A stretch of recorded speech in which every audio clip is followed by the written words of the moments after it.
सितंबर 1947। पाकिस्तान से भारत आ रही एक ट्रेन, लेकिन ये कोई आम ट्रेन नहीं थी। उसकी बोगियों में सन्नाटा था, ऐसा सन्नाटा जो चीखों से भी ज्यादा डरावना होता है। सीटों पर लोग नहीं थे, लाशें थीं, टूटे हुए सामान, खून के धब्बे और मौत की गंध। लेकिन उसी मौत के मंजर के बीच एक अंधेरे कोने में एक आदमी सांस रोके बैठा था। उसकी आंखों में डर भी था और एक भयानक सच्चाई भी। वो कोई साधारण शरणार्थी नहीं था, वो थे मेजर ओमकार सिंह कलकट, और उनके सीने में दफन था एक ऐसा राज जो पूरे हिंदुस्तान का नक्शा बदल सकता था। वो जैसे तैसे दिल्ली पहुंचे, कई दिनों की भूख, डर और मौत के साए से निकलकर, और फिर उन्होंने सीधे आर्मी हेडक्वार्टर के दरवाजे खटखटाए। हांफते हुए, लगभग चिल्लाते हुए उन्होंने कहा, 22 अक्टूबर। वो 22 अक्टूबर को आ रहे हैं, मुजफ्फराबाद को बचा लो।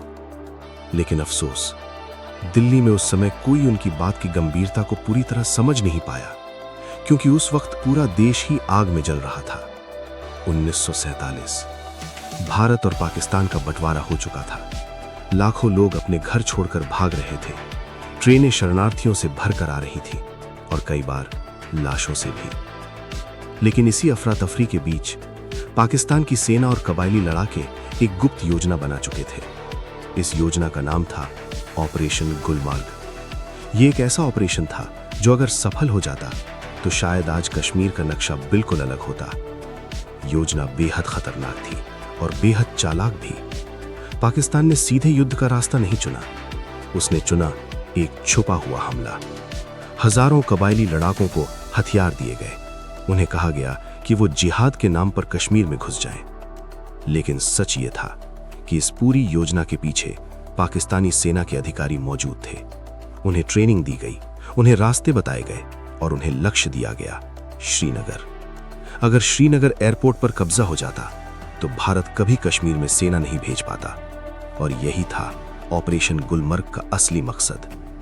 लेकिन इस पूरी साजिश की खबर सबसे पहले जिस भारतीय अधिकारी को लगी वो थे मेजर ओमकार सिंह कलकट। उस समय वो ब्रिटिश इंडियन आर्मी में तैनात थे। विभाजन के बाद उन्हें पाकिस्तान वाले इलाके में रहना पड़ा।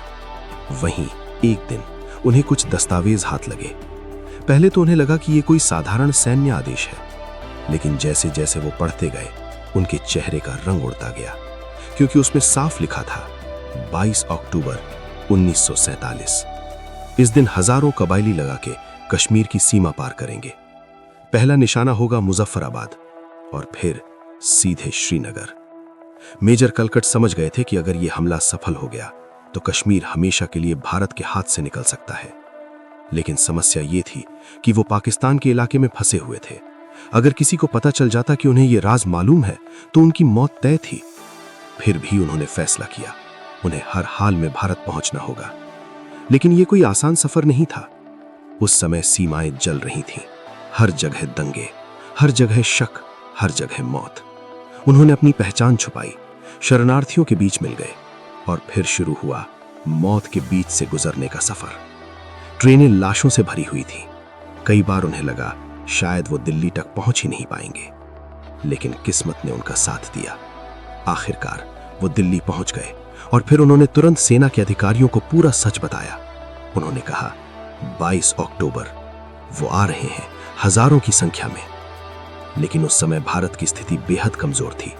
देश नया नया आजाद हुआ था, सेना का बंटवारा हुआ था, हथियारों की कमी थी, और सबसे बड़ी बात, कश्मीर उस समय भारत का हिस्सा नहीं था।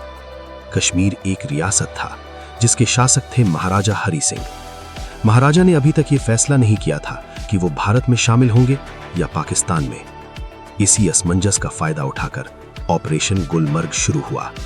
22 अक्टूबर 1947।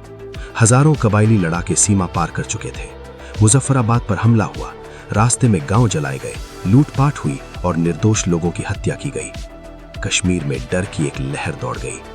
हमलावर तेजी से श्रीनगर की तरफ बढ़ रहे थे। अगर वो एयरपोर्ट तक पहुंच जाते तो खेल खत्म हो जाता। महाराजा हरि सिंह घबरा गए। उन्होंने तुरंत भारत से मदद मांगी, लेकिन भारत ने साफ कहा, जब तक कश्मीर भारत में शामिल नहीं होगा भारतीय सेना वहां नहीं भेजी जा सकती। और फिर इतिहास का वो पल आया 26 अक्टूबर 1947। महाराजा हरि सिंह ने इंस्ट्रूमेंट ऑफ एक्सेशन पर हस्ताक्षर कर दिए। कश्मीर आधिकारिक रूप से भारत का हिस्सा बन गया और अगले ही दिन 27 अक्टूबर 1947 की सुबह भारतीय वायुसेना के जहाज दिल्ली से उड़ान भर चुके थे। उनमें सवार थे भारतीय सैनिक। जैसे ही जहाज श्रीनगर एयरपोर्ट पर उतरे, भारतीय सेना ने मोर्चा संभाल लिया। अगर उस दिन कुछ घंटे भी देर हो जाती तो शायद श्रीनगर एयरपोर्ट दुश्मनों के कब्जे में होता और शायद इतिहास भी अलग होता। लेकिन भारतीय सैनिकों ने असंभव को संभव कर दिखाया। उन्होंने हमलावरों को रोका, धीरे धीरे उन्हें पीछे ढकेला और कश्मीर का एक बड़ा हिस्सा भारत के नियंत्रण में सुरक्षित कर लिया। यह सिर्फ एक युद्ध नहीं था, यह समय के खिलाफ दौड़ थी और इस दौड़ में एक आदमी की चेतावनी ने बहुत बड़ी भूमिका निभाई। मेजर ओमकार सिंह कलकट, एक ऐसा नाम जो इतिहास की किताबों में बहुत कम लिखा गया है। लेकिन अगर उन्होंने वो राज छुपा लिया होता, अगर वो डर कर चुप रह जाते, तो शायद कश्मीर की कहानी आज बिल्कुल अलग होती। आज सीमा पर जब सन्नाटा होता है तो हमें ये याद रखना चाहिए, इतिहास कभी अचानक नहीं बनता। उसके पीछे छुपी होती हैं अनगिनत कुर्बानियां, अनसुनी चेतावनियां और कुछ ऐसे लोग जो अपनी जान जोखिम में डालकर पूरे देश का भविष्य बदल देते हैं। और 1947 की उस खून से भीगी ट्रेन में एक आदमी चुपचाप बैठा था, जिसके दिल में छुपा सच आने वाले इतिहास को बचाने वाला था।